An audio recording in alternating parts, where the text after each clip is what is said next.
এয়া তোমাৰ নামত আজি ভনী জোৱাইক আহিব আৰু এয়া 2 কেজি ওজনৰ এটা ব্ৰইলাৰ কাটিবলৈ দিছে মোক, যিহেতু ঘৰত ৰান্ধনীৰ অসুবিধা। আৰু ৰান্ধনীৰ অসুবিধাৰ কাৰণে এই ধৰণে আচলতে মই প্ৰস্তুতি চলাই আছোঁ। যিহেতু 2 কেজি ওজনৰ এটা ব্ৰইলাৰ আনি দিছে, খুব ধুনীয়া এডোখৰ এজাৰ গছৰ কুটুনা এইবিলাক কপিদা আগবঢ়াই দিছে এনেকৈ। যিহেতু ডেউকা পাখি আৰু পেটু ঠেং এই কলপচলাৰ লগত জলকীয়া ভাজি এইধৰণে গোটেই বস্তুবিলাক আগবঢ়াই দিছে মোক। গতিকে ৰান্ধনীৰ অসুবিধা ঘৰত, সেইটো কাৰণে এতিয়া মই বনাই আলহীক খুৱাব লাগিব। আৰু তাৰে অলপ সা সঁজুলি দেখুৱাইছোঁ। যিহেতু মাংস আলু হ'ব, তাৰ লগত জলকীয়া ভাজি কলপচলা দি পেটু দিয়ে এনেকৈ বনাম আৰু এসাঁজ খুৱাম আৰু।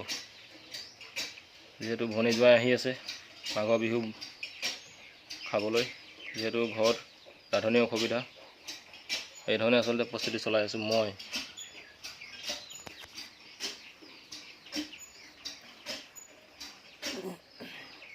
এইবোৰে আৰু গাঁৱত থাকিলে বিহু বতৰৰ কথাটো হয় নহয়।